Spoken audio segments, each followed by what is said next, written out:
What are you doing? Get some B-roll. What does that mean?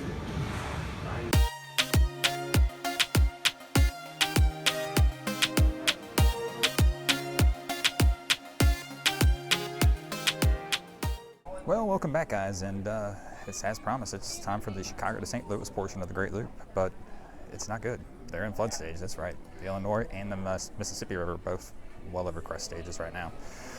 We were going to try and avert, maybe do Florida, North Carolina, but a lot of work went into this one, and the crew that was going decided they really still wanted to stick with this plan. So tickets were bought, everything was ready to go, and we're on the way, and the boat's on the way as well. So here we go. Wish us luck. Hopefully it's not too bad. Well, we had a pretty uneventful flight.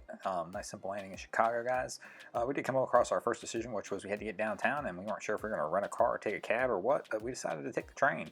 At $5 per person, it was simply a lot less expensive than the $50 taxi cab ride, and according to the GPS, it was going to be a lot faster than renting a car or taking a cab as well. Really, we've been on lots of subways and trains. It's probably the easiest subway or train experience we ever had. There's only one train that leaves the airport, and it goes straight downtown.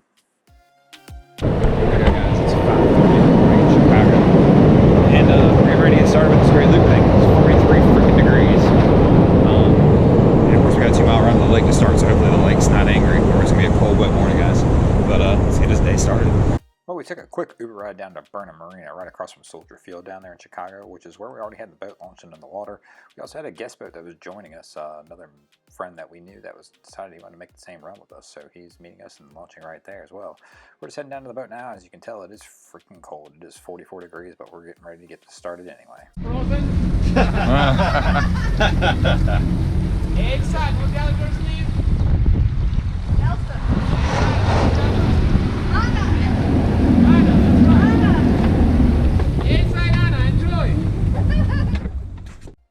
So we begin our departure out of Burnham Marina there in Chicago, right across from Soldiers Field. It's about 44 degrees and it is cold. The water temperature, I'm sure, is much colder than that. I did not check it before we left, but we're about to make our approach out into the lake, and we're just praying at this point the lake's nice, and we get lucky, and it is. Very calm conditions in the lake, so we're not getting a whole lot of spray over the bow. We've got a short little 2-mile jaunt to get over to the first lock, which will be the lock that lets us into downtown Chicago. Tell you what, it really is a pretty incredible view just to be rolling along the lake with the Chicago skyline in the background. This is probably one of the most exciting parts of the trip for people who haven't done this yet. Here we're about to enter through the Chicago lock to actually head downtown into the sanitary and shipping canals, and it's a very unique experience just to go through this lock, and really enjoyed it. Highly recommend this to anybody who does this. This has kind of been the theme of the day for us on this one, though. We walked right into this lock, and every other lock we approached on this day, we were able to get right into as well. Downtown Chicago is everything you expected it to be. It was just an incredible view. We were there on a cold Saturday morning. There was not a lot of traffic or anything going on, and it's still pretty early. It's probably about 7 a.m. at this point in time. So we really got the water to ourselves, and once again, this is another theme of the day. As we talked about earlier in this video, that the Illinois River that we're about to be on is in flood stage, so we are pretty much the only crazy nuts out here. We were very cognizant of what we were doing and cautious as well, so we didn't do anything overly crazy. In other words, when we saw the river starting to rise and getting into spots, we always made sure that we were not there causing any kind of physical damage to any buildings or anything like that. So that is something you got to be aware of when you're doing these kind of trips as well, if you have any kind of flood issues or anything. The second we saw that the flood was getting bad enough that we could possibly start to cause any kind of damage, we made sure to go ahead and get off the water. This is us leaving through downtown Chicago, and Chicago really was the highlight of this trip. And I would go back again just to see the downtown part of Chicago. As you start getting down to the end of Chicago here, into the sanitary shipping canals, it really becomes a long run. I mean, it was about 2 hours for us to get through these canals. There's lots of tugboats, barges, and things like that you're going to run into along the way, and they have the right of way on everything. We actually got stopped at one point in time for a barge that was working that needed us to pull off to the side so they can get their stuff done, and we had a 30-minute delay right there just in us having to wait for that barge to get the things that they would need to get done. Here we're passing an old power plant, and here we're really entering the canal section. This is where the real true industrial section of this is. Right through here, all we saw was tugboats and things like that. Here we're about to pass the electric fish barrier. For those of you who've been on this trip, you'll understand that too. These signs plainly say that you're not supposed to be in the water, that this water is not safe to swim in, jet skiing, or anything like that. And this is the electric fish barrier. So they've got a huge issue with Asian carp, and that electric fishing barrier keeps the carp on the other side of that.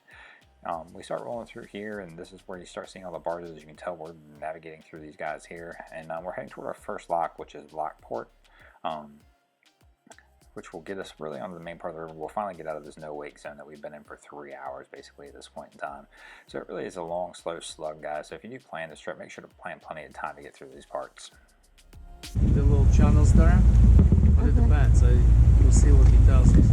Well, they're poles. It looks like we're going to be holding on to some poles with some lines. And then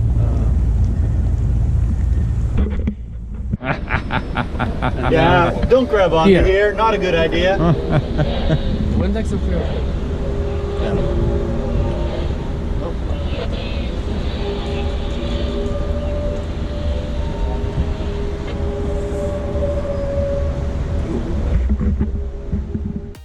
As we leave the Lockport Dam, we're all starting to feel a little excited still as we're starting to move down the river, and we're not really seeing a whole lot of signs of the flooding yet. We really expected to start seeing some signs, and it just really kind of held off at this point for us.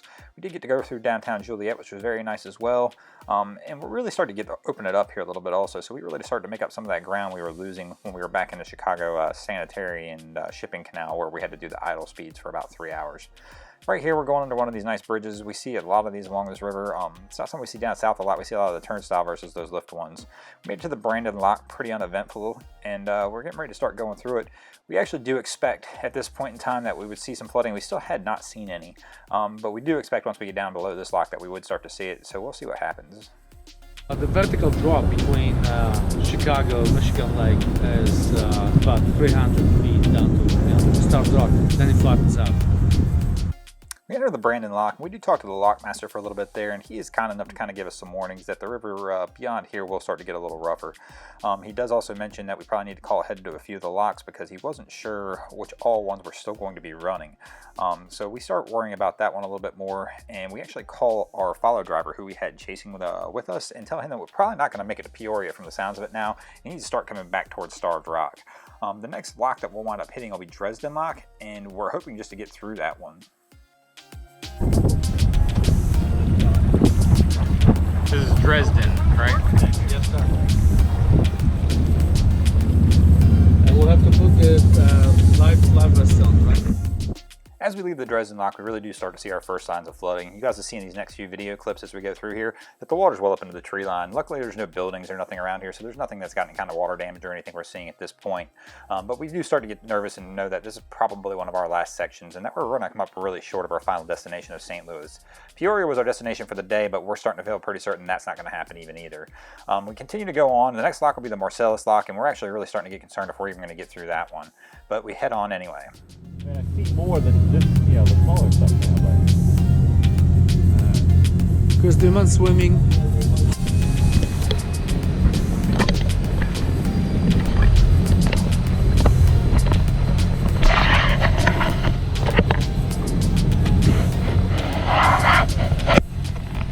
The lockmaster at Marcellus Lock reluctantly lets us through. He does warn us that it is a severe flood stage beyond this point, and we are starting to see the signs even just coming into the lock of how bad it's going to be beyond this.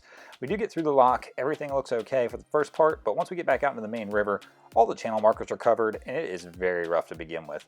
So we decide this is probably going to be our last stretch. We tell our driver to go ahead and meet us at Starved Rock, but we're going to try and clear the Starved Rock lock. We approach the Starved Rock lock with a lot of caution because there's a lot of debris in the water at this point in time as well, but we get there and it is closed.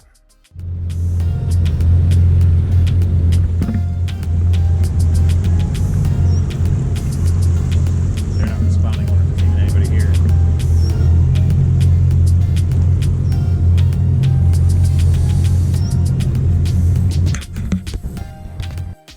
Well, the Starved Rock lock was closed. It was not even manned. There was nobody there. Nobody was answering the radio. So we turn around and we go back and we decide we're going to have to try and find a way to get off this river that's already in flood stage. We get really fortunate and actually find a marina right there in Starved Rock that is actually still open, and the boat ramp is clear for us to launch from. The only problem we're having is getting our driver there because several of the roads are flooded, so he's having a tough time getting there. But he does finally arrive, and we are able to get the boat pulled out safely. Everything worked out pretty good for us, guys, other than just not making the final destination during this trip. They're doing a good job of keeping it back. Look, you got about a 2-3 foot difference. Oh yeah. Water level out here versus dry land down there. And they got that double. Yeah, they got double barrier pumping double out. barrier and pumping it. Yeah. And it seems to be keeping up. Yeah, they seem to be fine. That was scenes from Peoria, and this is part of our drive home from Peoria back to Chicago to catch a flight home. The river really had flooded pretty bad down here. We actually got fortunate that lock was closed, because if we'd have cleared that lock, we probably would not have had any way to get off the water. Going through downtown Chicago was absolutely incredible. If you ever get the shot to go do this, please go ahead and take it up and do it. It was an awesome experience to do that going through the city. Really got to thank our friends up there in St. Louis who allowed us just to be able to fly into Chicago, use their boat. We didn't have to tow to get up there or do any of this stuff, which is awesome as well. It made our life a whole lot easier. We do plan to go back about August. We will start in Starved Rock and continue our run on the Great Loop. Guys, if you haven't already, please go ahead and check out some of my other videos in the other sections of the Great Loop I've done. And also go ahead and subscribe. It's free. And watch the rest of the journey as we go. Thanks, guys.